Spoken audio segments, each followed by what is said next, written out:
Hello বন্ধুরা, welcome to our channel study with Rubika. তো বন্ধুরা, আজকে আমরা ক্লাস 2 এর সেকেন্ড ইউনিট টেস্টে ঠিক যে ধরনের ইংলিশ থেকে প্রশ্ন আসতে পারে সেগুলো নিয়ে একটু আলোচনা করব।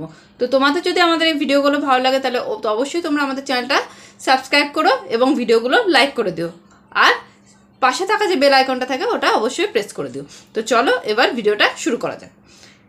রাইট দ্য কালার্স, মানে এইখানে দেখো কতগুলো সবজির নাম আছে, কতগুলো ভেজিটেবলের নাম আছে এবং এগুলোর কালার কিন্তু পাশে লিখতে হবে। ঠিক আছে? ব্রিঞ্জল ইজ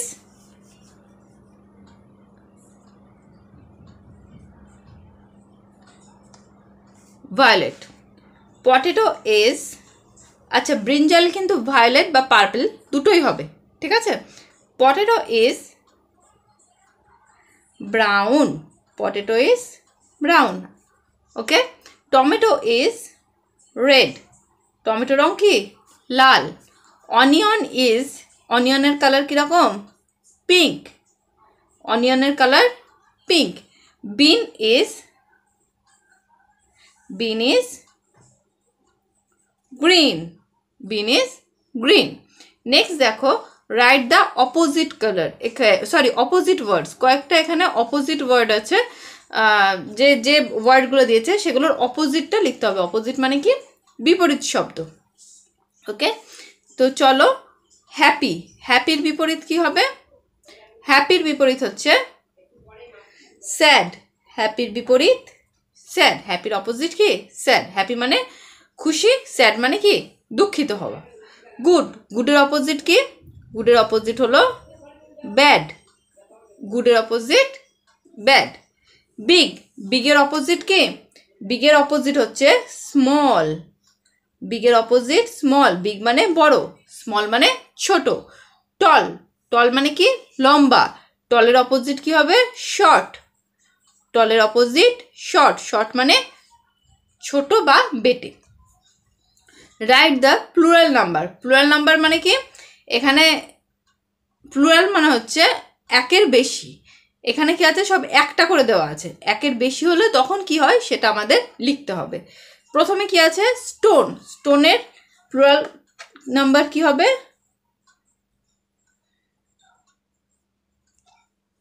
ওকে, নেক্সট কি আছে? টুথ, টুথের কি হবে?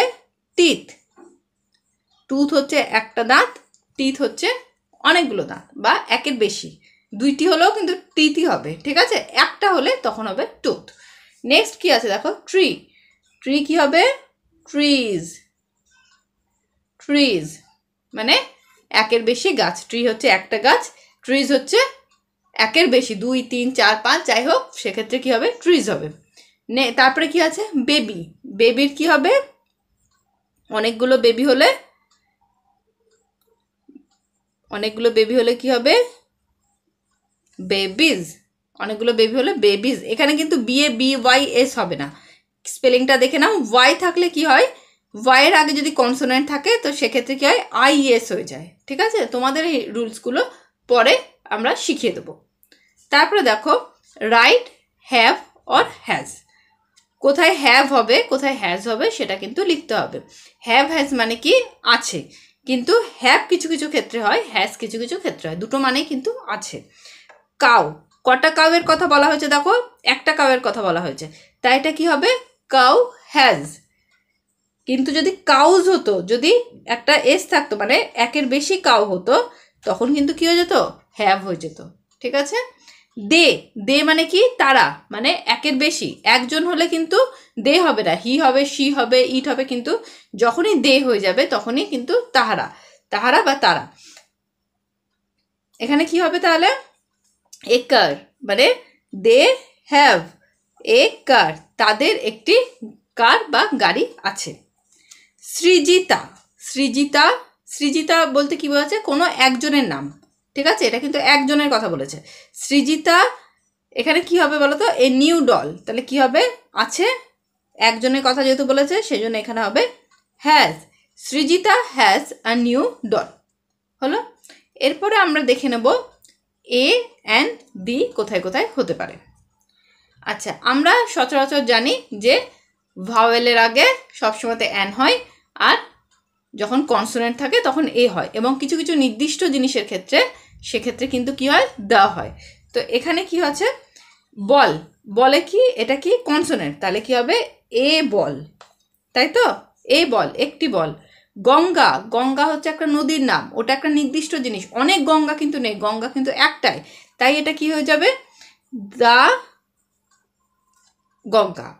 নেক্সট দেখো স্কাই, আকাশ, আকাশ কিন্তু প্রচুর আকাশ, এটা কিন্তু হয় না, একটা আকাশটাকেও আমরা কি বলি, একটা নির্দিষ্ট আকাশ, আকাশ কিন্তু একটাই, ঠিক আছে, সেক্ষেত্রে কি হবে, the sky, the sky. Umbrella, আমব্রেলাটা কি আছে, ইউ, ইউটা কি, আমরা জানি ইউটা হচ্ছে ভাওয়েল, আর ভাওয়েলের আগে কি হয়, অ্যান হয়ে যায়, তাহলে অ্যান আমব্রেলা, একটি ছাতা, একটি ছাতা বলে অ্যান আমব্রেলা হবে। এখানে কি আছে, হাউস, হাউস কি, বাড়ি, তো বাড়ি, এখানে এইচটা কি, এইচটা হচ্ছে কনসোনেন্ট, তাই এটা কি হয়ে যাবে, এ হাউস। তো বন্ধুরা, আজকে এই ভিডিওটা আমি এখানেই শেষ করছি। ভিডিওটা কেমন লাগলো অবশ্যই জানিও, ভালো লাগলে কিন্তু ভিডিওটা একটা লাইক করে দিও, চ্যানেলটা সাবস্ক্রাইব করে দিও। আর হ্যাঁ, তোমরা ভালো করে পড়াশোনা করো, পরের দিন আবার একটা নতুন ভিডিও নিয়ে আসবো। টাটা।